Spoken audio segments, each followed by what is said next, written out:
Počúvaj Tomáš, ty ako finančný expert, ty voláš niekomu, aké akcie má kúpiť, alebo nie?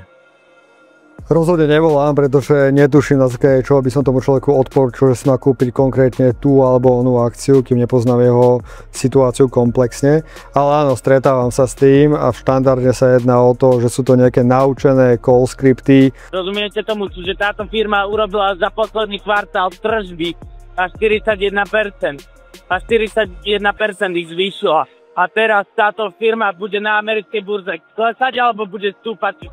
Že tí ľudia na teba tlačia, oni majú fakt veľké provízie, pretože pri tom množstve telefonátov, ktoré musia spraviť, aby na tom zarobili, tak ten konkrétny, ktorý už konečne od nich kúpi, tak im to celé tým poplatkom aj vynahradí. No a štandardne tá relevantnosť tých informácií, ktoré človek dostane v tom telefonáte, je úplne minimálna. To už sa nebavíme o tlaku, ktorý tí ľudia v tých telefonátoch vytvárajú, takže za mňa toto není moja šialka kávy a neodporúčam podľahnúť tomu tlaku, ktorý vedia v tých telefonátoch na človeka vytvoriť.